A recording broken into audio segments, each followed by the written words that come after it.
Hi folks, my name is Sarah. I'm jumping on to let everyone know that unfortunately for a portion of this webinar, if you are using the phone audio dialing in with that phone bridge, for the audio portion of the webinar, you will not hear a portion. The solution that we do have is that if you're able to download the GoToWebinar app from either the Apple Store or the Google Play Store, you should be able to hear the pre-recorded portion of the webinar. We apologize for this, but that is the solution we have. We will get started here shortly. If you can please hold on for another couple of minutes. Thank you very much.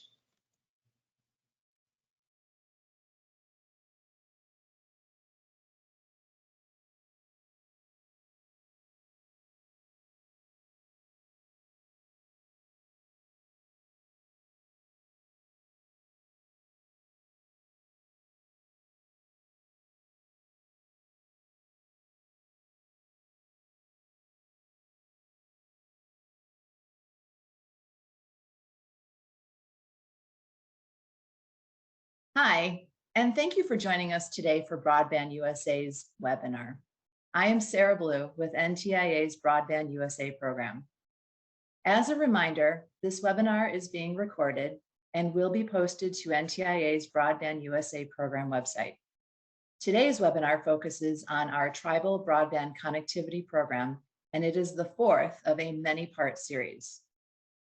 Before we begin, I would like to review the logistics for today's webinar. First, we will open up the webinar for questions after completion of the presentations. As you hear from each presenter, please use the question box on the right-hand side of the screen to submit your questions. Second, the presentation, along with a transcript and an audio recording, will be available on our Broadband USA website within 7 days of this webinar, and you'll find that on the Events/Past Events tab. Finally, please visit our Broadband USA website for information about our Technical Assistance Program, which includes useful guides, products, publications, and other tools that can assist you with planning and implementation and funding for your broadband project. We provide updated information, including our monthly newsletter and other broadband news. And now I have the pleasure of introducing each of our speakers. So let me give you a little background on each of them. Today we've got Crystal Hottaway, who is a broadband program specialist in the Broadband USA office of NTIA. Amanda Pereira, who is an environmental and NEPA specialist with the First Responder Network Authority. Janna Waters, who is the acting division chief, Division of Real Estate Services in the Bureau of Indian Affairs. Nicholas Courtney, who is also a broadband program specialist in the Broadband USA office of NTIA, and also Gabe Montoya, another broadband program specialist with our Broadband USA office in NTIA. Crystal comes to us from the Makah tribe located in Washington State. For 12 years, Crystal served as the grants writer for her tribe with a focus on state and federal grants. In addition to her grant writing duties, Crystal was also detailed to the Makah Tribal Broadband Project, which entailed not only a wireless network deployment, but also negotiations with industry, and she was very active with national, regional, and statewide policy groups. Please welcome Crystal. Amanda Pereira, as I said, is an environmental and NEPA specialist with more than 19 years of experience. She has worked on a variety of environmental and social issues, including environmental compliance, community development, socioeconomic impact analysis, and in urban master planning. Her work particularly focuses on compliance with the National Environmental Policy Act, which is known as NEPA, as well as other environmental and historic preservation laws through developing NEPA documents, developing program strategy, supporting compliance activities, drafting technical documents, and conducting training on regulatory compliance. She has served as a project manager, a lead author, and also a subject matter expert on numerous environmental impact statements, those are called EISs, and environmental assessments, or EAs. and she has worked extensively on NEPA for federal grants, including BTOP and Public Safety Interoperable Communications Grant Programs. Please welcome Amanda. Janna Waters is a member of the Northern Cheyenne tribe. She grew up on the Northern Cheyenne Reservation and is a graduate from the Hardin High School in Hardin, Montana. She also earned an Associate of Arts degree from Dawson Community College in Glendive, Montana. And from there, she attended Jamestown College in Jamestown, North Dakota, earning a Bachelor of Arts degree in mathematics. Janna has worked for the BIA for 19 years, and it has always been in trust services. Her career began with the Land Titles and Records Office as a legal instruments examiner, where she familiarized herself with the basics of trust property and trust responsibility. She then continued her career as a realty specialist with an emphasis in mineral leasing activities. She has served on several teams in her capacity as a realty specialist: the TAMS Mineral User Group, various Indian Energy and Minerals Steering Committee work groups, and the Fluid Minerals Handbook team. In addition, she has served in acting capacities to broaden her knowledge of the Bureau of Indian Affairs and trust activities. These positions include Regional Realty Officer and Deputy Superintendent of Trust Services. Please extend a warm welcome to Janna. Nicholas Courtney is an enrolled member of the Makah tribe. Nick earned his bachelor and master's degrees from Western Washington University in Bellingham, Washington, and was raised in Auburn, Washington, on Muckleshoot tribal lands. Before joining us at NTIA, Nicholas served as the Director of Policy at the National Congress of American Indians, called NCAI, the oldest, largest, and most representative American Indian and Alaska Native organization, serving the broad interests of tribal governments and communities. Previous to working at NCAI, Nicholas served as the Program Director for the Native American Political Leadership Program at George Washington University. Please welcome Nick. And finally, Gabe Montoya is an enrolled member of the Pueblo of Pohuaque, located in northern New Mexico. He has served on tribal council for 27 years and on the board of directors for the tribe's economic development.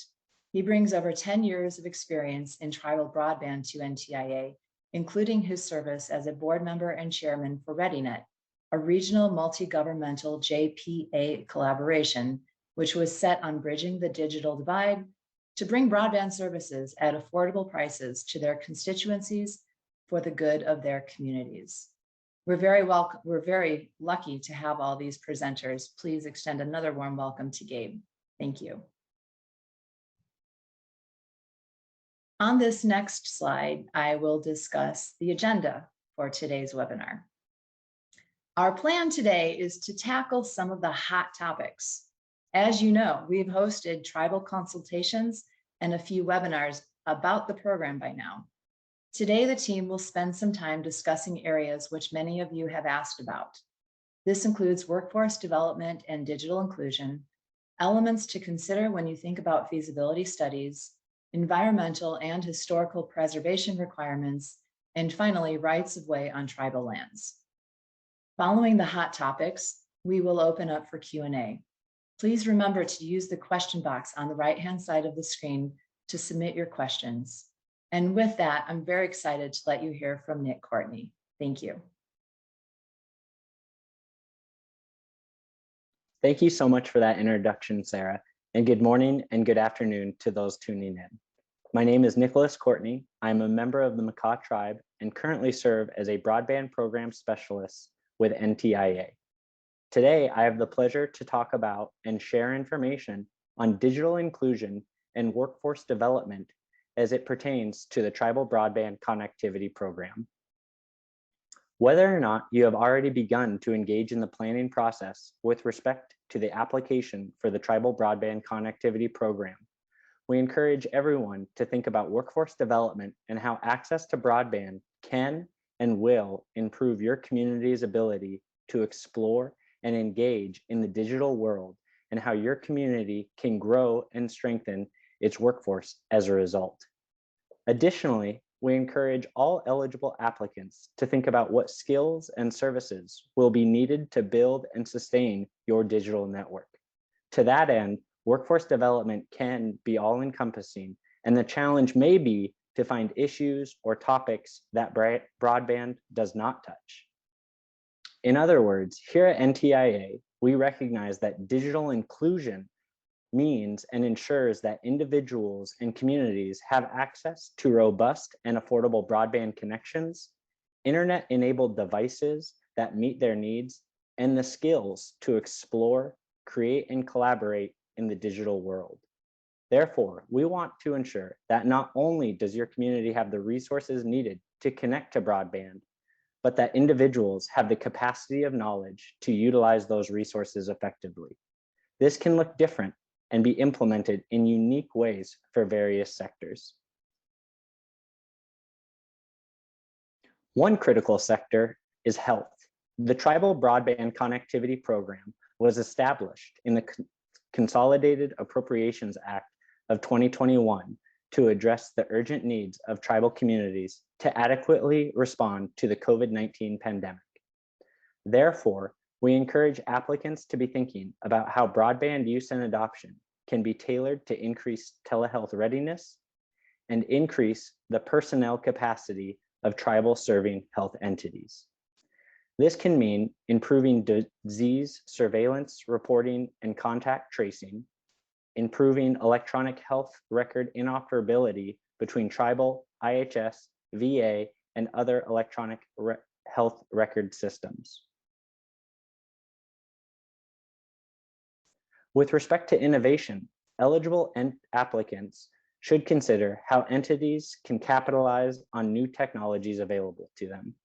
For example, eligible entities may think about digitizing records and ensuring staff are trained appropriately on how to do so.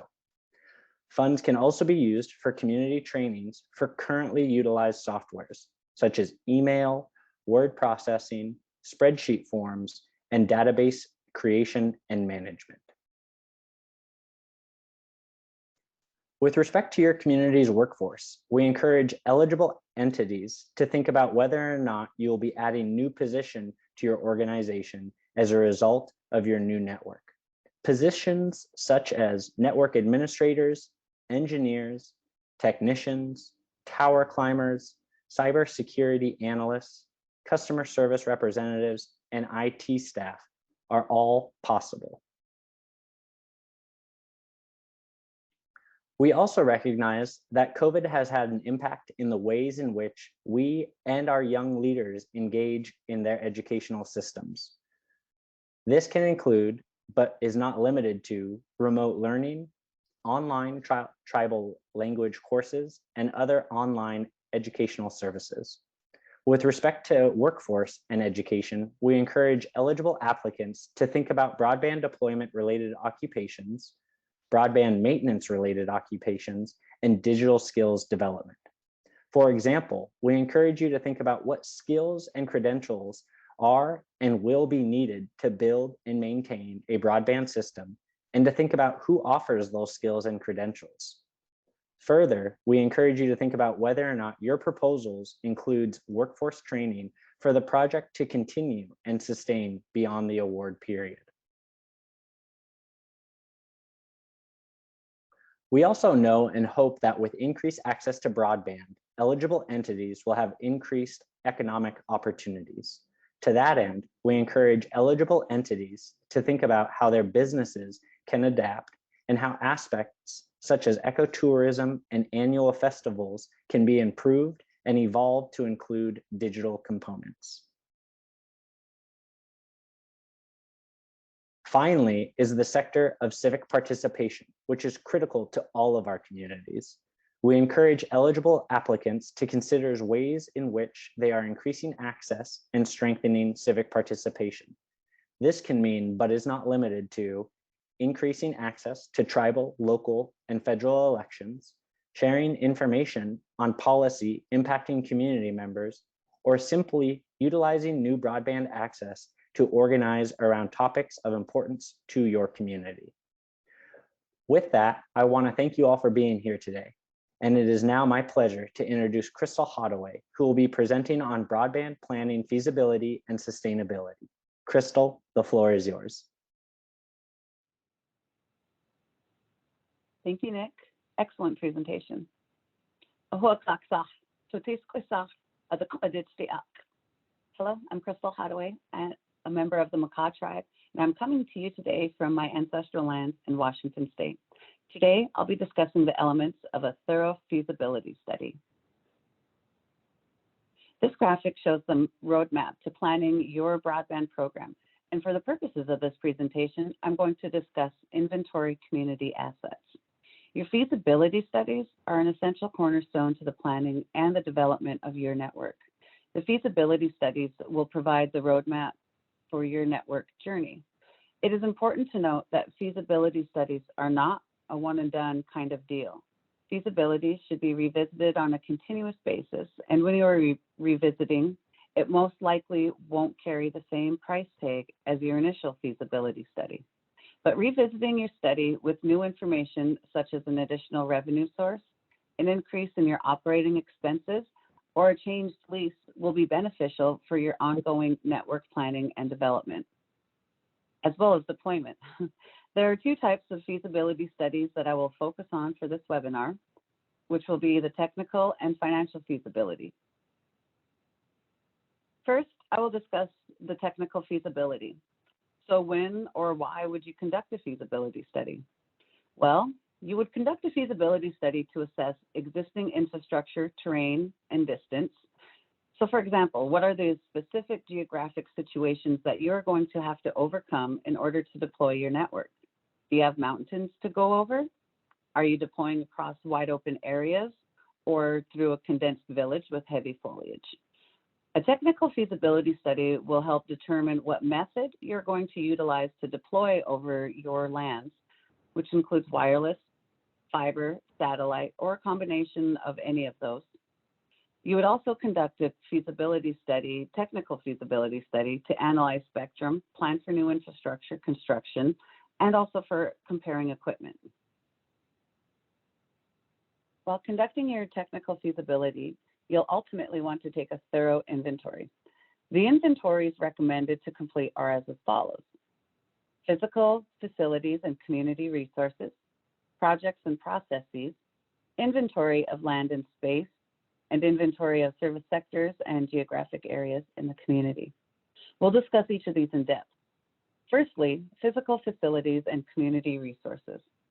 If you're planning to construct infrastructure, are you intending to place towers, conduit? Are you looking at placing fiber on poles? Are you looking at placing radios or receivers in areas for wireless deployment?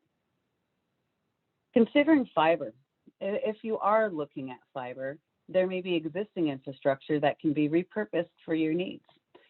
Examine the following: existing tribal, private, or public sector conduits, abandoned gas lines, electric plant trench with available conduit, telephone poles, if you have the rights to them. If not, you might need to obtain those rights. Traffic signal fiber, supervisory control and data acquisition systems, also known as SCADA. Those are systems for water, pumps, lifts, etc. Looking at, also look at institutional networks in your area or any telecommunication routes with available conduit. Looking at the railroad route right-of-ways. Might also want to consider abandoned water mains or abandoned sewer or storm drains. Take into consideration too, streetlight conduit or any shared conduit with telecommunications providers. Also, when doing a technical feasibility study, ask your team these questions. Does the infrastructure you currently have meet your current needs? Can that current backhaul that you have accommodate network growth? What leases are associated with your infrastructure? Who owns it? Are you leasing or are you the lessee? What are the lease terms? How much and for how long? Does the infrastructure need any upgrades or refortification? Will you need additional equipment?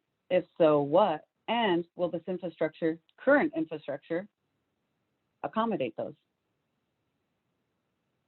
Looking at the projects and processes, here are some items to consider as well. Is there a dig once policy in effect? Are your broadband planning activities in alignment with the schedule and location of other public works projects within your own organization, your community, or your area? Streamlined local permitting processes. Maybe your processes aren't streamlined at this point. And this is in regards to working in tandem with other outside agencies as well as internally within your own organization. This may be an opportune time to refine those processes.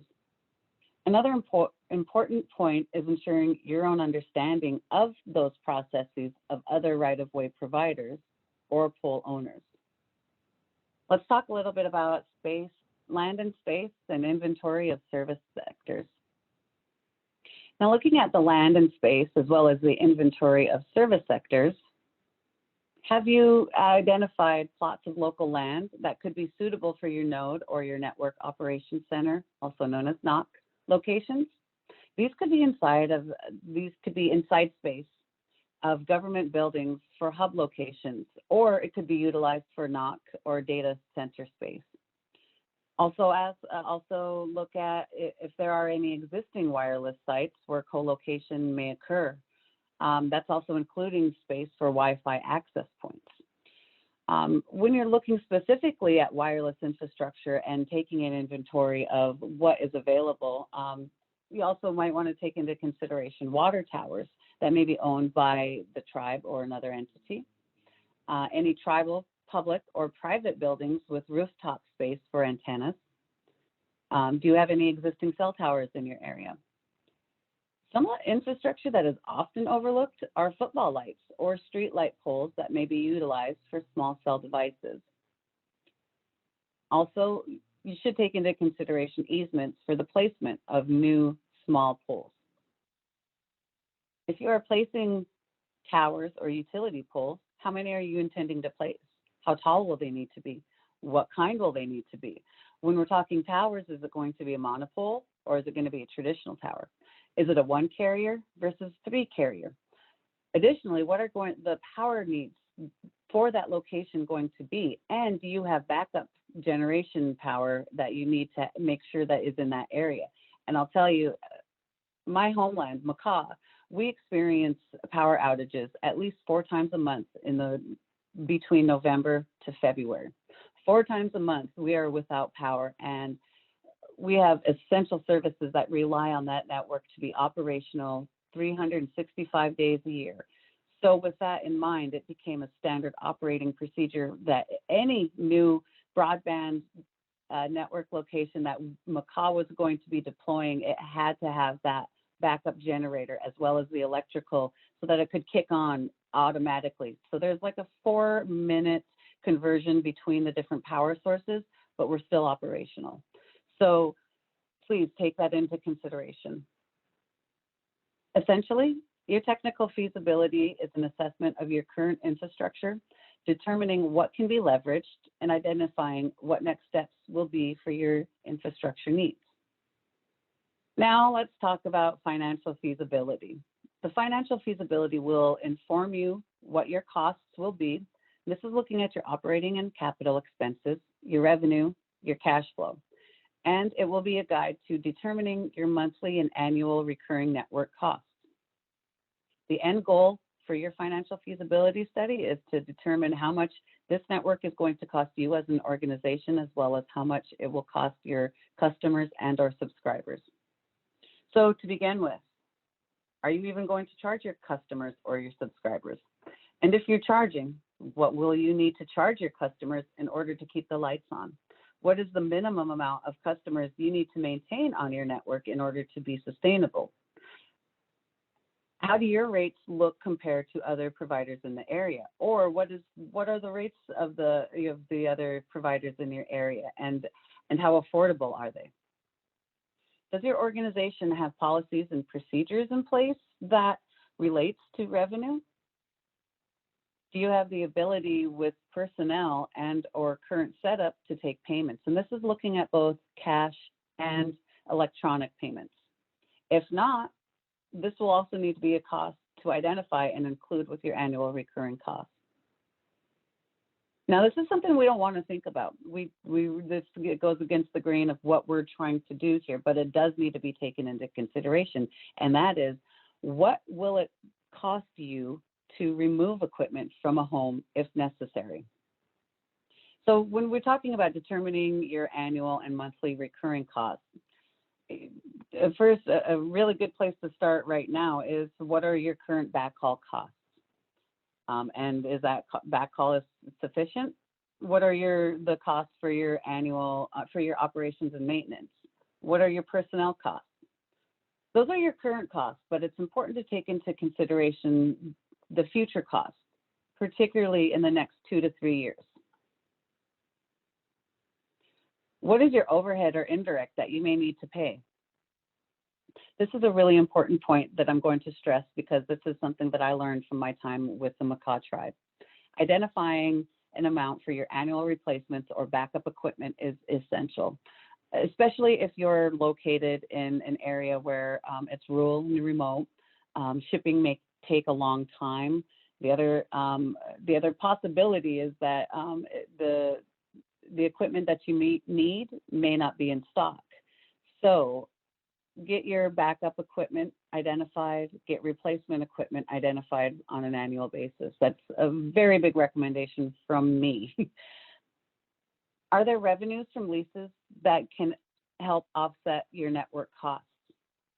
In considering your newly developed or developing infrastructure, can you set up a future revenue stream through leasing your infrastructure, such as tower space or fiber strands?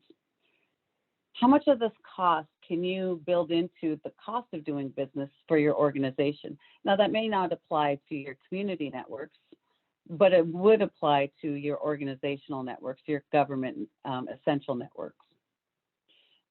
And in that same vein, how much can be considered an indirect cost to your facilities? Are there other revenue streams that can be developed? So now that you have a new technology, can you now provide services as a direct result of that network in existence, such as cloud hosting, cybersecurity, co-location, or storage? And with that, that concludes our presentation for the elements of a thorough feasibility study. I'll go ahead and hand it on over to my esteemed colleague, Mr. Gabe Montoya. Kleko, kleko. Biagindi, Sengiti, Yohanet Kawe Tsepko. Good afternoon. My name is Gabriel Montoya. I am a tribal member of the Pueblo Poake in northern New Mexico. I am calling from my homelands here in Poake today. Today I want to emphasize on the Tribal Broadband Connectivity Program, the mission to develop partnerships and expedited processes to help solve the digital divide. One of these partnerships are with First Responder Network, also known as FirstNet. Some of the larger questions in deploying revolves around the NEPA and historic preservation law. Understanding the processes and knowing what to submit can be cumbersome to some tribes that have a limited resource or staffing. We have partnered with a proven subject matter expert to assist in the NEPA process from all reaches.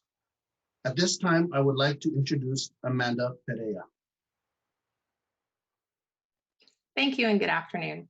My name is Amanda Pereira, and I'm a NEPA compliance specialist with the First Responder Network Authority, and I'm here to talk to you today about environmental and historic preservation requirements. So EHP requirements encompasses a lot of different subjects, so we're not going to try to make you an expert in all of those today. But the main thing to understand is that your applications will need to contain sufficient information to allow for initial NEPA analysis. And we'll talk a little bit about what that means a bit later. So in order to facilitate this analysis, your application will need to contain a detailed project description, including supporting documentation. One thing to be aware of is that grant recipients will be required to obtain all of their federal, tribal, state, and local permits and approvals prior to beginning your project, but this does not need to be done pre-award. Funds may be withheld under a special award condition until EHP requirements are satisfied, And do keep in mind that environmental analysis is an allowable use of grant funds. So we're going to give you an overview of some of the regulatory issues and some of the compliance network that EHP compliance takes place within. So the National Environmental Policy Act, or NEPA, was passed in 1970, and it's considered an umbrella law. What that means is that NEPA does not have a prescribed outcome. It does not have a mandate for conservation or preservation, but what NEPA does require is a process that allows the federal government to make an informed decision about the impacts of its projects before it takes them. So because NEPA requires a process, there are a lot of other laws and regulations that can be complied with as part of that process. And it's everything from ones that you've probably heard of, like the Endangered Species Act, to ones that are maybe a little more specialized, like the Farmland Protection Policy Act. So there are a lot of ways that the NEPA process actually helps us to be more efficient in terms of completing EHP requirements within the one process. So NEPA and the National Historic Preservation Act, again, they both require the government to examine the impacts of its proposed actions before taking them. So it's about informed decision-making. NEPA is triggered by several things. Among others is the use of federal funds, and that does include grant funds. NHP requirements can be addressed as part of the NEPA compliance process. However, even if an initial NEPA analysis shows that there's minimal requirements for addressing environmental impacts, NHPA consultation requirements may still apply. So again, both NEPA and NHP review, including consultation, must be completed before an action can begin. This slide discusses the 3 levels of NEPA review. The first level is a categorical exclusion. A categorical exclusion, or CATEX, is a category of actions that the agency has determined will not have an individual or cumulative significant impact on the environment. If a categorical exclusion cannot be applied to the project, then the next level of NEPA analysis is an environmental assessment. An environmental assessment is a brief document that is intended to analyze the impacts of a project on a certain number of resource areas, such as biological resources, cultural resources, water resources, infrastructure, etc. If the analysis determines that there will be no significant impact to the environment, then a finding of no significant impact, or FONSI, will be developed and signed by NTIA. This is the agency's decision document. If an EA concludes that there will be significant impacts to the environment, or if it is suspected at the outset that significant impacts would occur, then an environmental impact statement will be developed. An EIS is prepared for those projects, again, where there will likely be a significant impact on the environment. It is the most comprehensive and time-consuming method of NEPA analysis. The final decision relating to the analysis is called a record of decision, or ROD. Again, NEPA does not contain any mandate for conservation or preservation. There is nothing that says that the federal government may not fund a project that has impacts to the environment, but it does state that the process must be followed. So with an EIS, this process is codified in the ROD. So this here is a flowchart that gives you kind of an overview for the NEPA process. And if you're a visual learner like me, things like this will be very helpful in terms of giving you a sense of sort of the flow of information and how a decision goes from the proposed action all the way through agency action. So I'll give everyone just a few seconds to take a look at this, and we'll be happy to answer questions about it later. So we're not trying to make you NEPA experts today, but what we do really want to do is try to make you experts at how to provide a good project description. So a good project description will provide enough detail about the potential impacts of the project on the environment to allow NTIA to conduct that initial NEPA analysis that we've been talking about. So how do you do that? Well, there's a few things that will be really, really helpful. So first, describe what the project is and just use as straightforward language as you possibly can. So construction of a 150-foot monopole communication tower, for example. And then you're going to need to describe where the project is proposed to take place. And there are 2 definitions of the word where that we use. One is the physical location. And so that would be a street address or latitude and longitude if a street address is not applicable. And the other is a physical description of the site and its surroundings. So is it taking place in developed land or open space? Are there adjacent natural resources such as rivers, wetlands, forests? Are there protected lands nearby? Is there something that is owned by a federal agency, by a tribe, by a state government or a local government? All of these things will give NTIA an idea of the level of coordination that's going to be required in order to complete the environmental compliance requirements for the project. Finally, next, describe how the project will be implemented. So, for example, it will require 1 acre of ground disturbance at an approximate depth of 5 feet, the installation of a concrete pad, an equipment shed, and an emergency generator with a 1,000-gallon above ground fuel storage tank. So again, language like that that's very straightforward, very descriptive, will provide NTIA with the sufficient detail to make an initial determination. Also, please do include ground level and aerial photographs, project plan drawings if you have them. Aerial photographs can be something as simple as a screenshot from Google Earth or a similar program. For new construction projects, it is highly recommended that you include a floodplain map from the FEMA Map Service Center. Those are available for free download, and we've included the URL there. And a wetlands map from the U.S. Fish and Wildlife Service's National Wetlands Inventory, also available for free download at the URL provided. If you do have questions about how to use these websites, then please do let us know. So this is the most popular question that we get with EHP compliance requirements timelines. And as with most questions regarding EHP compliance, the answer to how long will this take is it depends. So timelines will be affected by the complexity of the project and the number of consulting parties. As we discussed in previous slides, if there are tribes involved that need to be consulted with, if there are other land managing agencies whose land will be impacted by the project, they need to be consulted with.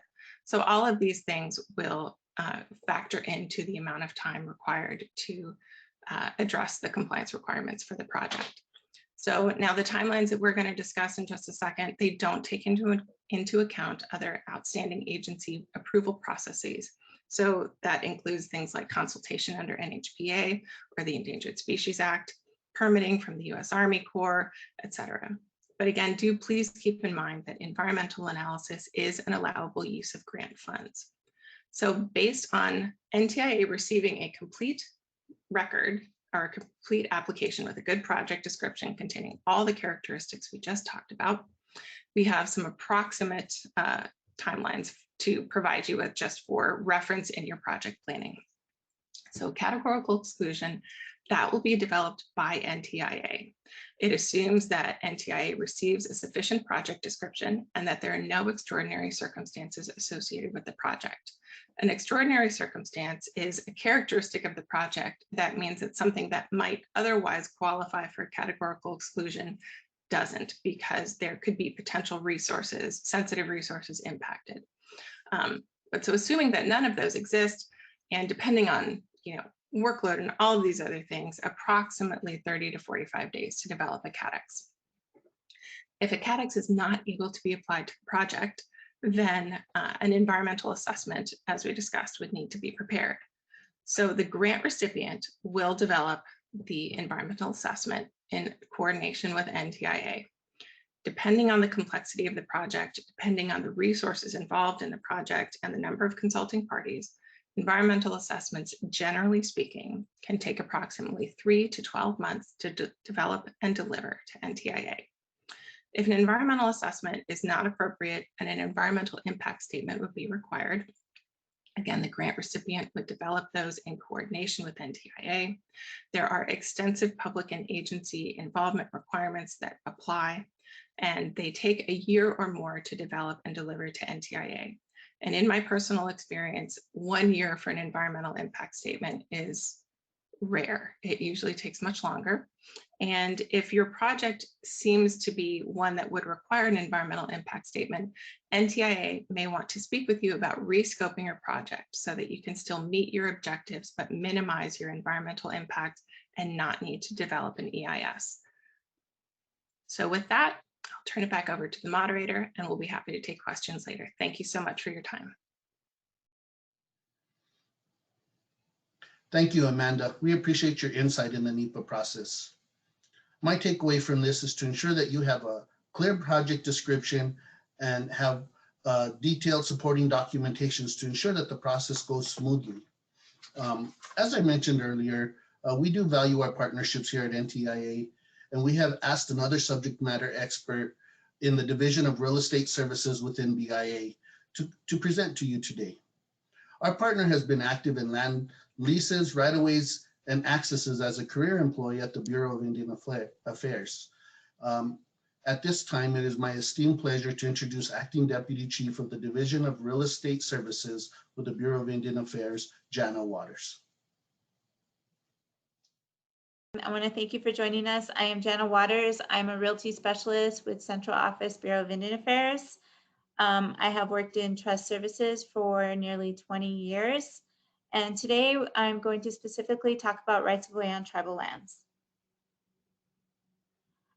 These are some highlighted sections that I'm going to be covering today. We're going to cover a little bit about BIA jurisdiction, when a right-of-way is needed, completing a right-of-way application, leveraging existing right-of-ways, and right-of-way application review and timeline.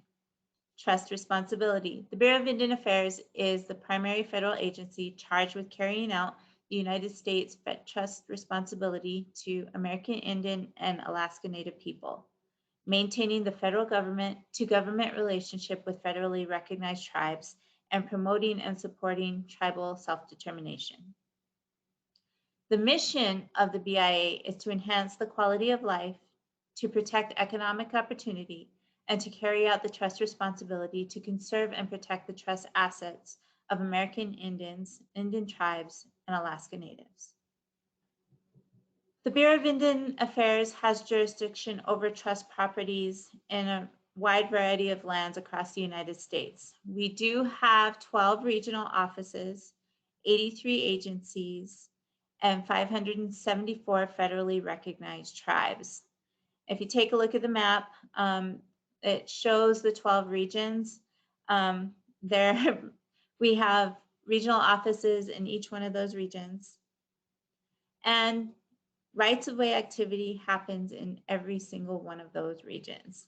So that is something that's important that we're going to talk about today, because any of those rights of way that you are applying for will eventually get approved by a Bureau of Indian Affairs line official. When is a right of way needed? Okay, today, since we're talking about broadband, we're going to talk about 3 separate types of contracts that are utilized in broadband activities. If you take a look at the first line, the first flow, we have one, it says lease, okay? A lease, and in this case, since we're dealing with broadband, is going to be more than likely a business lease, because those are set up for these types of situations with regard to broadband. Developing a site location, fixed broadband, that access tower that you need, that building that's going to service your project, those are all types of activities that will be covered by a business lease. We also have permit right next to it. Okay, permits in this case are specifically for government property. Within those tribal within those reservation jurisdictions, we do have governmental properties in there. We cannot lease government property. That's why we are granting a permit in those cases. And that'll take us to accomplish what we need in broadband. The other type of contract that we would be dealing with broadband, which I'm going to talk about mostly today, is your right-of-way. Okay, rights-of-way are those corridors that are supplying either fiber optic, other fiber, other items that we have to dig a line or provide any of those other existing equipment, towers, things like that for broadband activities. We have to secure a right-of-way for them. And that right-of-way will be approved by the Bureau of Indian Affairs. So those are 3 types of contracts that we would have with regard to broadband situations. Okay, some cases we have to ask ourselves, and sometimes it comes back to the Bureau of Indian Affairs to ask us, do I need a right-of-way in these situations? So these are some items in each of these cases where you do need one or you don't need one. So we'll go through the yes list here first. Okay, do I need a right-of-way? Yes, when it's a person or legal entity, and those legal entities are governmental entities as well, including federal, state, and local governments, who is not an owner on that Indian land that you are trying to traverse across. An individual Indian landowner who owns a fractional interest in the land, even if that person owns a majority of the fractional interest. In that case, yes, you still need a right-of-way. And the last one on the list, an Indian tribe, agency, or instrumentality of the tribe, or an independent legal entity wholly owned and operated by the tribe who owns a fractional interest in the land, even if the tribe or entity owns a majority interest. Those are all cases that we would need to ensure that a right-of-way is approved. Now, there are some instances where we do not need a right-of-way. That first one is when you are an Indian landowner who owns 1/1, sometimes we say 1/1, but 100% of the trust or restricted interest in that tract of land. Or if you're a parent or guardian of a minor child who owns 100% of the trust interest or restricted interest in that land. Or if you are authorized by a service line agreement to cross the land.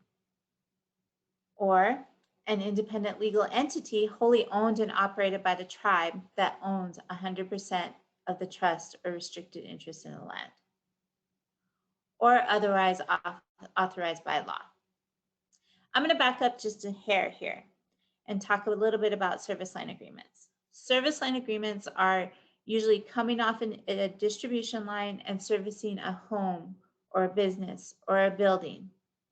Those are not approved by the Bureau of Indian Affairs, but they must be filed with an appropriate map to show where that line is, and they must be filed with the Bureau of Indian Affairs local agency office.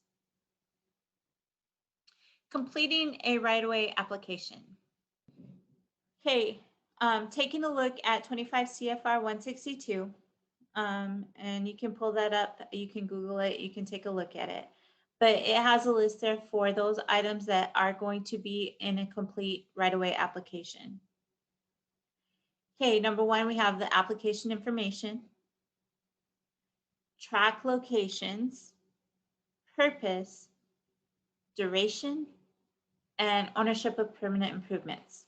Now, going through that list a little bit, dealing with rights-of-way, you see the track locations on there. Rights-of-way can come, you can have one crossing one tract of land, or you can have a right-of-way that's a much larger project that's crossing 100 tracts of property. So it's not just narrowed down to 1 or 100. So you'll have to ensure that you have each of those tracts known. Okay, looking at purpose, you have to identify what your specific purpose is for that specific right-of-way. If it's fiber optic, you know, years before when we were dealing with telephone lines, is it copper? Dealing with pipelines, you know, is it a 6-inch pipe? Different things for what your purpose is. So be as detailed as you can on that purpose. Duration. There are certain limitations for some rights-of-way on the term, 10 years, 20 years. That is all outlined in your in the right-of-way regs. So keep that in mind. Accurate legal descriptions of the tracks. Now, keep in mind, I talked about that we might just traverse again over one track. It might be 100 tracks, but ensuring that we have an accurate legal description and we have all the tracks identified. Okay. A map of definite location needs to be provided as well. Okay, For whoever is applying for that right-of-way, we have to ensure that they are properly bonded, they provide insurance, and any other security that needs to be provided as well. When they're applying for the right-of-way, they have to provide proof that notice of the right-of-way was provided to all the Indian landowners. Complete right-of-way package continued here. Tribal and/or landowner consents representing the majority of the ownership interests. We have to ensure that we do have majority consent. If applicant is a corporation, a limited liability corporation, a partnership, a joint venture, or any other legal business entity, does not include tribal entities, authority to execute those papers, meaning that whoever is signing on behalf of that company or corporation or partnership has the authority to sign on behalf of the company. That's what the authority to execute papers is for.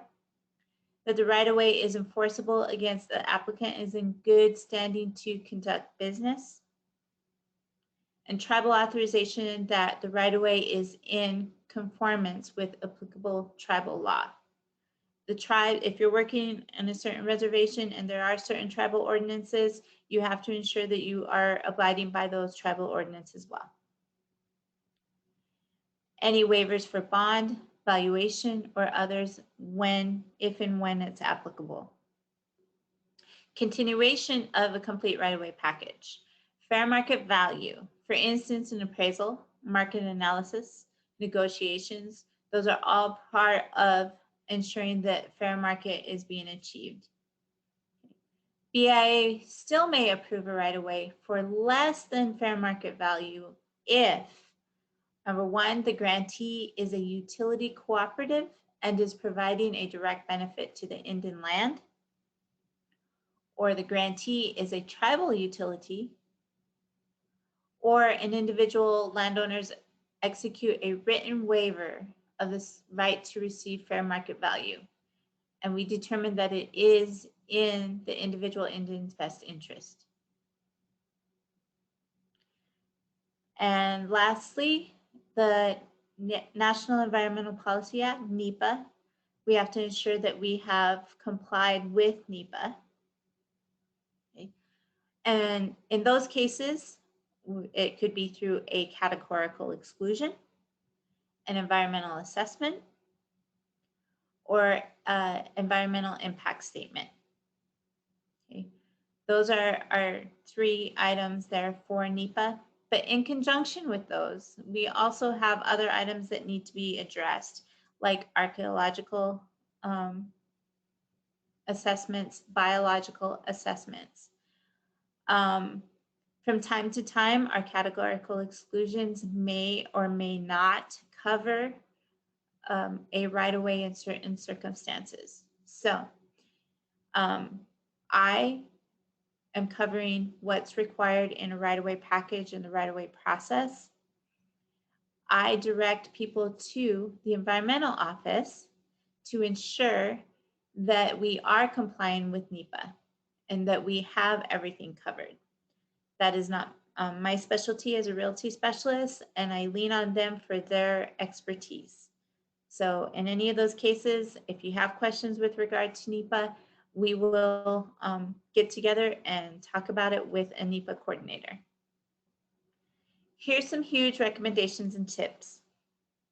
Hey, early meetings. So ensuring that we are hosting early meetings with landowners, partners, BIA staff, just to get them all familiar and educate them about the project. This way they all know what's coming, what they have to deal with, what the land is, what the tract ownership is, all that type of stuff that we know it early. Applications may include multiple contiguous tracts under a single right-of-way grant. We talked about that. It could be covering and traversing one tract of land. We could be covering 50 or 100 tracts of land. But each one of those tracts, each one of them have to have that majority consent for each one of those tracts. So ensuring that we get all of the landowners so you can get consents, things like that early, That is great. Also, where we know that these definite locations are, we can start dealing with NEPA compliance. So hosting those early meetings is just a great benefit to everyone involved. Okay. Keeping in mind, talking about landowner consent again, landowner consent is determined on the day the application is submitted. So working with BIA Realty staff to ensure that you have up-to-date land ownership information to obtain those consents is important. Applicant is responsible for obtaining consent from the landowners of fee interests in Indian lands. We are not involved in that process. We do not have jurisdiction over the fee interest or fee property. Tribal right-of-way. Tribe can grant an easement to an independent legal entity wholly owned and operated by the tribe over tribal lands that is owned 100% by the tribe without BIA approval when the tribe passes a resolution stating that. 2, when tribal resolution and legal description is recorded with BIA. And 3, other documents can be submitted. And those examples there are tribal grant of easement, other maps showing that as well. Leveraging existing right-of-ways. Okay, how existing right-of-way can help.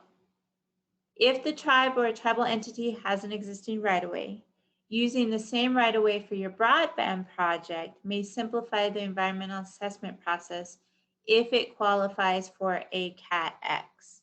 So again, taking a look at those categorical exclusions to see if that could be covered by one of those, and checking with your NEPA coordinator or your environmental office to say, hey, we want to use this existing right-of-way and for our broadband project.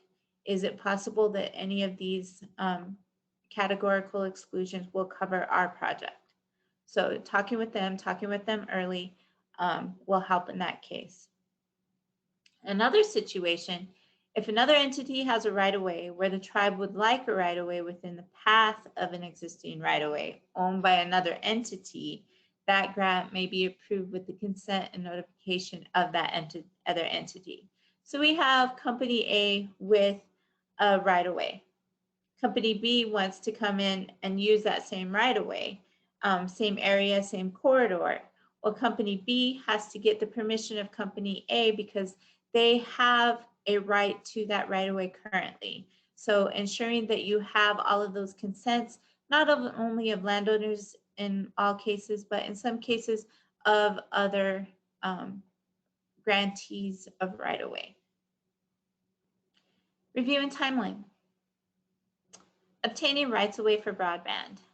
This is just a great little flowchart to end our presentation with here, okay? Talking about those early meetings, right there, first block, preliminary meeting, okay? Taking a look at that, applicant, tribal landowners, BIA, we discuss what the project's gonna do, what each role in trying to obtain this right-of-way and covering what the whole project is trying to achieve. Identify landowners and BIA, notifying them of what the intended project is. Permission to access from landowners, tribe, BIA. Okay, a couple things to keep in mind here. The applicant is responsible for 1, the survey. We need a map of definite location. 2, NEPA, that we covered those forms in the form of a Cat X, an EA, or an EIS. Now, the applicant will supply those, but they are reviewed and approved by the Bureau of Indian Affairs. Okay. 3, an appraisal determining fair market value using USCAP standards, and the AVSO and third party, that's the governmental entity who will be reviewing and approving the appraisal. Okay. Taking a look at consent, right-of-way consent, part of that is being used with regard to the negotiation of terms, negotiation of the right-of-way with the the applicant and the landowners. Okay, so keep that in mind, that appraisal, and sometimes they may waive those appraisals. So keep that in mind too. And again, that's all with early involvement to know what's coming down, who those individual landowners are, tribal landowners, things like that, to know what the negotiation is, if there is a negotiation. Okay. Okay, talking next about the process application.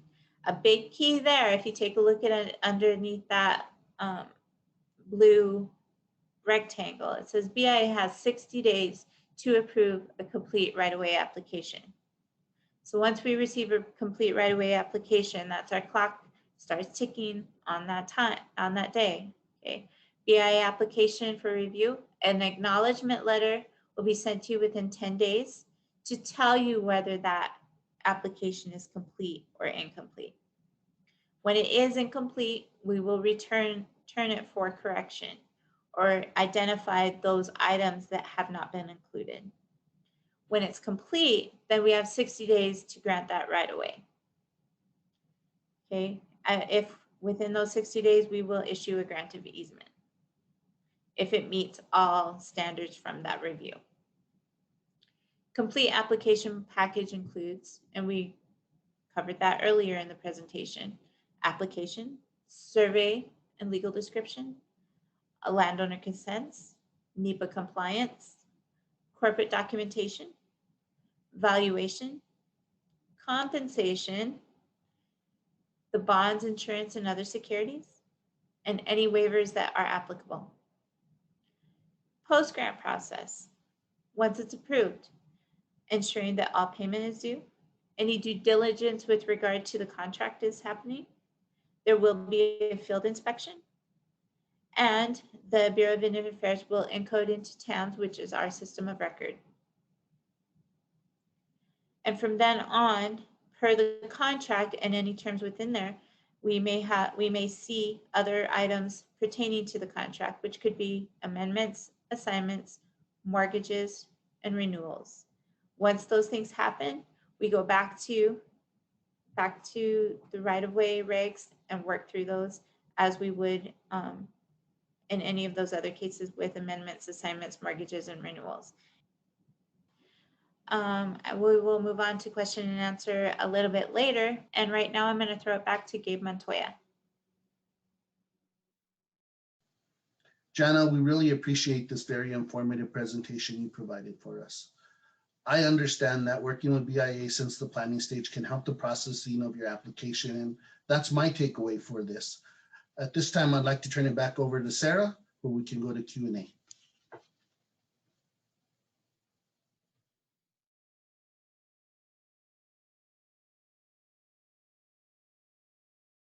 Thank you, Gabe. The rest of our panelists will be here shortly.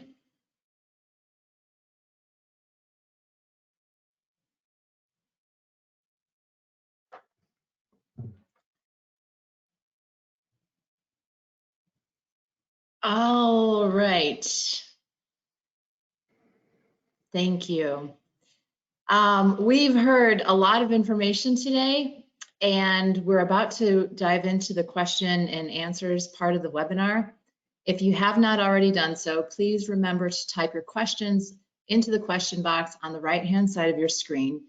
There are a lot of questions. We've got about 27 minutes here, so we'll get through as many as we can, but please know that the questions you ask are compiled into our FAQs, and we post those as quickly as we can to our website. So I'd encourage you to go take a look at the Broadband USA website and look at the grant program, and you'll see the FAQs that have already been posted. Before we actually get into the question and answer portion, I am really excited. This is a very big deal for this program. And so I'd like everybody to just, if you can, hold on to your questions for about 30 seconds. I'd like to give the floor. We are joined by two people from the Department of Interior. We have Stephanie Henning and Heidi Todacini, both here. Stephanie and Heidi, if you would please take a moment to introduce yourselves, I would be very grateful. Thank you.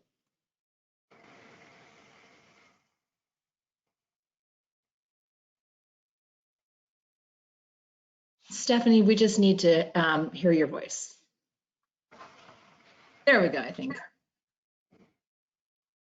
Oh, is it working now? Took a second. There we go. Sorry. Thank you. Thank you. Yeah, I think my colleague Heidi Totticini is just getting her camera working, so she should be on in just a moment. I'm Stephanie Henning, Senior Policy Analyst with the Department of the Interior, and I've been helping to support our broadband work for a couple of years now, collaborating with NTIA on this opportunity, as well as the National Tribal Broadband Summit and a few other projects. Very happy to be here. Thank you, Stephanie. And we'll give Heidi, sorry, I know I threw you on the spot, so I'm sorry about that. Live in front of us, we're joined by Heidi. I think the privileges were just open, but I don't know why you can't see me, but I'm Heidi Totticini, and I'm Senior Advisor in the Office of the Assistant Secretary for Indian Affairs. And thank you, everybody, for being on today. And again, apologies for my camera. Thank you, Heidi. We know that you're here, so it means a lot. Stephanie and Heidi, thank you very much for joining us. So with that, I'd like to thank the team. That was a lot of material and I think very important information. I'm glad that you took the time. I'm glad that everybody was able to attend today. Today we covered a lot. As a reminder, yesterday we covered the forms and the 424 and the 424, all of those fields that you need to complete. So I'd encourage you, if you have any kinds of questions about how to submit the application, take a look at the webinar that we did yesterday. So with that, I am going to dig into a couple of questions here, and I am going to begin. There's a ton of questions. Okay, here we go. Nick, I'm going to begin with you. And the question is, are tribes that are recognized by state governments but are not federally recognized, are those eligible for funding under this program? Thank you so much for that question, Sarah. The answer is no. Only tribal governments that are federally recognized are eligible pursuant to Section 905A12 of the Consolidated Appropriations Act of 2021 and of Section A2I of the NOFO for the Tribal Broadband Connectivity Program, which provides the definition of a tribal government for purposes of this program. Okay, thank you. Crystal, I'm going to head over to you next. And I wonder if you talked about feasibility studies, and can you explain if subsidies should be included in the feasibility studies to help determine sustainability? I hope you can hear me. Yes. Thank you. That is a very excellent question. And, you know, I'm glad that it was brought up because, yes, subsidies should be considered for your long-term feasibility, sustainability for your network. Thank you. Thank you. All right, Amanda, this question popped up at least 4 times. So I really want to make sure that we have the time for you to talk about this today. The question is, how much NEPA / an HPA is required to be completed before or prior to the application being submitted? Sure, that's a good question. None, actually. So just to be really clear, compliance with NEPA and NHPA is an inherently federal responsibility. It's not something that the grant applicants need to try to conclude prior to submitting their application. The best thing you can do in your application is to, as we discussed, provide that very thorough project description. Any supporting documentation that you have, you know, please do include that. That helps us do that initial NEPA determination. Just for context, what I expect is likely to happen, those projects for which the application contains sufficient information to determine the level of NEPA analysis required, NTIA should be able to issue a categorical exclusion with the award if we get sufficient information. If we don't, if we need to go back for more questions, then there would be a specific award condition that NTIA would issue. Or if the project looks like it does not qualify for categorical exclusion, then we would, as we discussed earlier, have a specific award condition issued grant funds would be partially withheld. The allowable grant funds would be used to develop the environmental assessment, and then it could move forward at that time. So for the application, you don't need to worry about completing an EA or an EIS or anything like that. The only thing you really need to include with that application is that thorough, straightforward, descriptive project description that we discussed, pictures, drawings, anything else that you can think of that will help us to get an understanding of the physical environment in which the project is taking place, and to have a very thorough understanding of what the project is entailed, what's entailed within the project. That's the only thing you need to worry about for NTIA's NEPA compliance requirements at this point. NEPA compliance is, like I said, an inherently federal responsibility. Is not something that the grant applicants are obliged to complete beforehand because they can't. So just give us as much information as possible, and we will do everything we can to streamline the process so that folks can get their grant funds as soon as possible and get their projects underway. Amanda, I think that's great news, and I think you're receiving a standing ovation in the audience right now. And I think that that's resonant of the message, the theme that I've been hearing from the beginning, that since we've been doing these webinars, is we want to work with people. There's no matching required. There's no NEPA that must be completed. And that's also, I'd like to say, that's why we've got the Department of Interior here with Stephanie and Heidi. So thank you. This is really exciting. And technical assistance is available for completion of any of those requirements at all stages throughout the grant life cycle. So thank you. Mm-hmm. Janna, the material that you presented on Rights-of-Way was extremely helpful, and it elicited a lot of questions. And one of them is this: if new facilities will be constructed on existing tribal rights-of-way, will any new or supporting documents be required with the application? It would actually follow applying for a new right-of-way. Anytime that original purpose has been changed, we do need to actually begin the process for a new right-of-way. So that's where we lie. Okay. Well, I guess to kind of piggyback on that a little bit, there was a question later: if there were rights-of-way that had been provided for copper, and now somebody wants to come pull fiber along that same path, you're saying that you would need new rights-of-way. Correct. Okay. Okay. Thank you. I'm sorry to get you with two questions at once. I just grabbed the opportunity. All right. You know what, Amanda, I'm going to pop back over to you. And the question is, will NTIA recognize a tribe's own environmental process instead of the NEPA process, or will both be required? And thank you. Sure, that's a really good question. So NTIA does have its own requirements that it must fulfill. But again, if you have documentation that you've completed for your tribal environmental compliance process, please go ahead and submit that, because we could review it and determine that it meets all of the same requirements for whatever NTIA needs. So we have no interest in creating anything that's unnecessarily duplicative. If what you do for your process meets NTIA's requirements, then that's great. And we will work with you to figure out what's the appropriate way to codify that and document that so that everybody is covered as far as their requirements are concerned.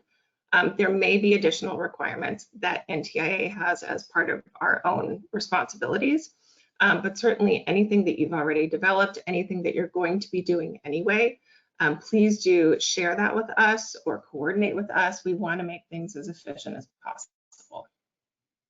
Thank you.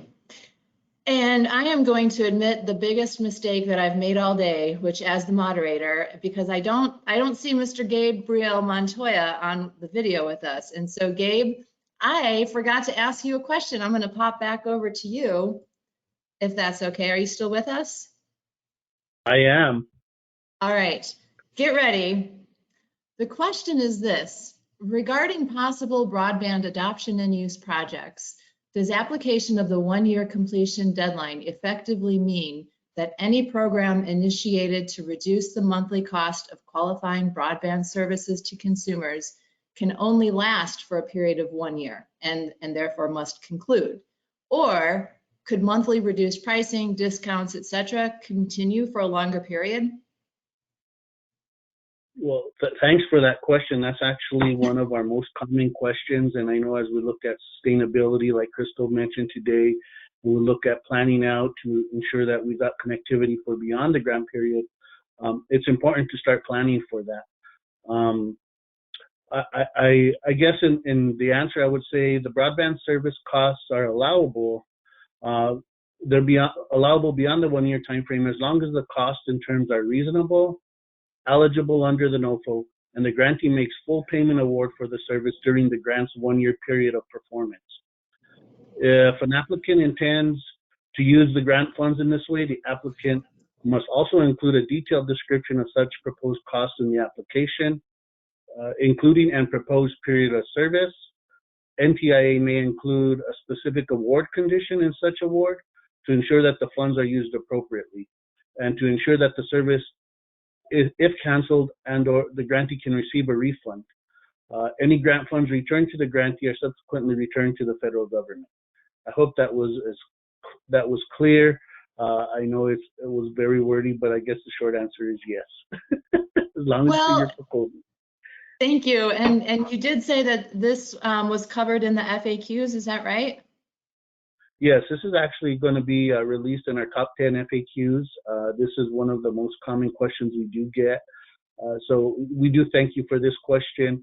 It's better to get all the questions out of the way. All right. Thank you, Gabe. I appreciate that.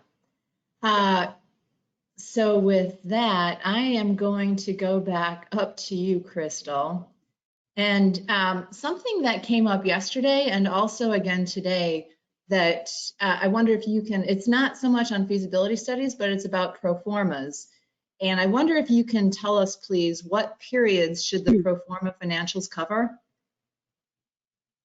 Wow, we're really getting a lot of good questions, aren't we? This is an excellent question as well. So the TBCP NOFO does not specify the periods that the pro forma should cover. Our team in the department, we do recognize and respect tribal self-determination and tribal sovereignty. And with that, we encourage each eligible applicant to put forward pro forma periods that convincingly demonstrate the ability of the project to be sustained beyond the award period. Okay, thank you. Nick, here's another good question that just popped up for you.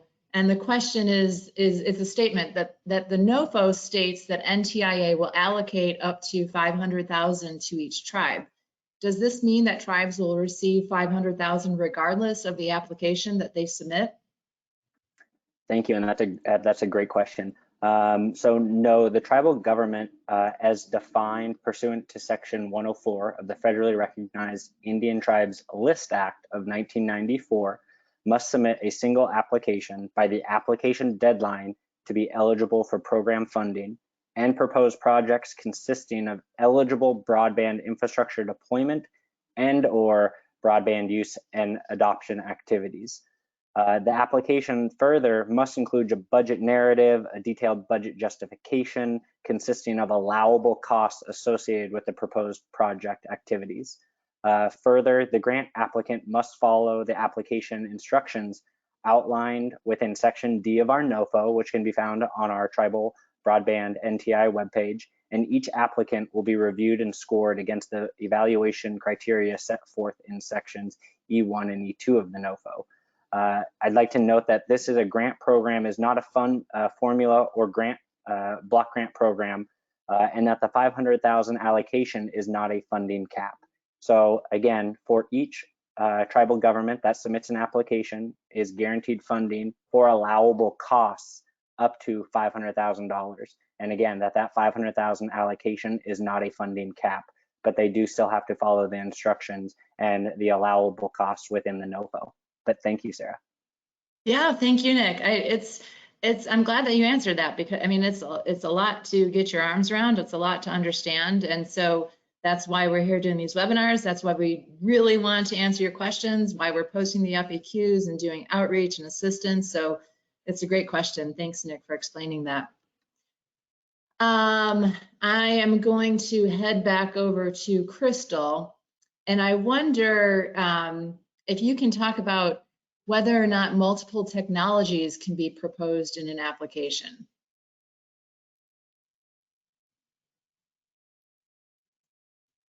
I am, I apologize for the delay here. Can we go, I'm having some problems with my connectivity. Can we put a pin in that for now? Yeah, no problem. We'll come back to the question on multiple technologies. I think I'm going to, with that, head back over to Janna.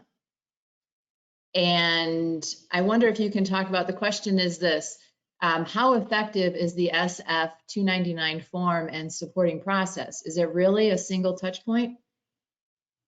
A little bit of clarification for tribal lands with regard to the SF 299. We are not using it for tribal lands. This is for federal properties, such as the U.S. Forest Service, National Park Service, BLM, etc. We recommend working directly with those agencies for more information on that form itself. Okay, thank you. That was very helpful. Let's see. I'm not sure. Crystal, are you good? Yeah, I am. Okay, we'll come back over to you then on the question if multiple technologies can be proposed in one application. And this question got me excited, and I apologize for the delay. There's some kind of glitching thing that was going on with my audio, so I wasn't sure that I was able to get the entire question. So I do apologize, and I thank you for your patience. This is the multiple technologies. This is really exciting to think about. So the different types of technologies to be used in the broadband infrastructure deployment project, totally up to you. So an applicant may propose the technology or technologies that best meet their needs deploying qualifying broadband service on tribal lands. And with that said, applicants should avoid duplicating technologies with the intent to serve the same area. That's the only thing that I would caution against, but it's totally acceptable. Okay, thank you. I'm glad that we're able to get that. And it is an exciting point about the grant, so thank you. All right, Mr. Nick, let me ask you this. Will projects that are currently underway in which funds have already been expended be eligible for retroactive funding if part of a larger project? That's a great question. So grant funds may not be applied to retroactive project costs. Federal funds committed to an award under this program may only be used to cover allowable costs incurred during the grant award period of performance. Applicants, if awarded grants, are allowed to use up to 5% in awarded funds towards the reasonable pre-application costs of preparing applications for this grant program, and any pre-application costs should be clearly identified in the proposed project budget. Additionally, pre-application costs are incurred at the sole risk of an applicant and will not be reimbursed by NTIA if the proposed project does not receive an award pursuant to this program. Okay, thank you. I'm going to ask you another one here, Nick, and that was pretty much on topic with what you were discussing today. And the question is, what type of telehealth activities are allowable costs? Yeah, that's a great question. And as a tribal citizen, you know, and throughout the past 2 years, first I commend all tribal leaders and all of us for their work in ensuring the safety of their communities. This fund and the COVID-19 pandemic really exacerbated the need for telehealth activities within our communities. So under the broadband use and adoption portion of this program, telehealth projects are eligible. And typically telehealth involves patients at home or at another location communicating with a doctor or other health professional online. This can include mental health professionals, dentists, behavioral health, and others. And eligible costs could include equipment, training, connectivity costs. We really want folks and eligible entities be thinking holistically about not only the infrastructure that is needed to engage in adequate telehealth activities, but also the workforce training and the equipment that is needed for sustainable telehealth systems. As we have experienced, I do not believe that telehealth is going anywhere. I think that all of us being on this webinar have shown that we can engage in a digital interface if given the resources, the tools, and be given the resource to build our own capacity of knowledge to utilize those tools effectively. So we really encourage applicants to be thinking holistically around all of those aspects that are and could be used with telehealth, including workforce development, and again, some of that training and connectivity costs. But great question. Yes, thank you. Let's see, we have time for a couple more questions here. And so let's see. I am going to, Janna, I'm going to ask you a question here. And the question is, this is about the tribes in Oklahoma. And Stephanie, if you want to chime in here, please do also. The question is, how do rights of way apply to tribes in Oklahoma in areas between existing tribal lands and on existing tribal lands that have already have rights of way for electric and copper phone lines? This is Janna, and it goes back to the similar question that was presented to me first with the tribal lands with the new facilities. Anytime there is a new purpose, even a purpose switching from electric to copper or copper to fiber, that purpose is different. So you would have to apply for a new right-of-way. Okay. Thank you. Stephanie, did you want to add anything to that? I'm sure Janna covered the particulars very well. I just, since I'm not entirely sure what the person was getting at with this question about the areas between existing tribal lands and on existing tribal lands, just to clarify again that the BIA only processes rights of way for trust and restricted lands. Any lands that are, even if they're on reservation or within the boundaries of a former reservation, if they are not in trust or restricted status, if they are in fee status, that has to be handled by the county or the other local authority. So multi-jurisdictional permitting is also going to be something that you'll want to be thinking about, and is another good thing to talk about with your local agency offices as you start planning. Thank you. All right, we've got one last hot topic question, and this one I'm going to send to you, Nick, because it kind of resonates a little bit with what you were just talking about. Can applicants apply for funding to provide broadband services for workforce development programming? Yes, applicants may apply for grant funds for the use of workforce training and to facilitate access to broadband services, including workforce development centers. What our team is really encourage applicants to be thinking about, and that is workforce development as any activity that builds digital skills and workforce capacity to provide explanation in your application that justifies that activity. So again, be thinking about workforce development as any activity that builds digital skills and workforce capacity. All right. I think that these were some really good topics. So thank you to the team here for being here and talking about it. We're going to conclude the FAQ portion right now, or the question and answer portion. And again, lots and lots, there are many, many, many more questions that came in. And so the team is going to take a look at all these and respond to these.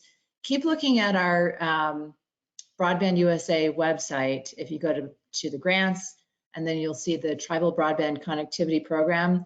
The NOFOs there, the FAQs are there, and we're posting updates all the time. So right now, I know that I realize the window for application is through September 1st. So the clock's ticking. I would encourage you to take a look at that website for the FAQs and anything else that might be posted almost every day. It's worth it. Take a quick peek. So with that, we're going to revert back to our slides. I'd like for you, the audience, to see the contact information that we have for the team here. Margaret and Adam are not with us here physically right now, but they are in spirit, and they'll be back with us next month. We've got contact information here for Crystal, Vanessa, Gabe, and Nick. So please take a little screenshot of this one so you know where to track everybody down. And on this next slide, we originally, when we started the webinars, we envisioned that there would be an end to the webinars in July, but there are so many great questions, and we have about 5 weeks before the applications are due. So the team here has stepped up, and they are going to do 4 webinars for you in August. Different material each and every time. There will be live Q&A. So mark your calendars, 2:30 p.m. Eastern, August 11th, August 12th, August 23rd, and 24th. So get your questions in, get them ready, mark down the time so you can attend these webinars. And as always, I'll say today was great with the hot topics. Yesterday, a lot of time over the forms, the documentation that's required in order to submit your application. All of this material yesterday and today, the transcript, the recording, as well as the deck, the content itself, will be posted to our website. Again, go to Broadband USA and then look under the grant program. You'll see it there. You'll have a link to all of that within 7 days. So go take a look, use as much information, keep sending in your questions, and thank you very much. Thank you to the team. Thank you to Heidi and Stephanie for being our special guests today. And thank you, audience, for being here. And we hope to see you very shortly. Have a great day. Bye.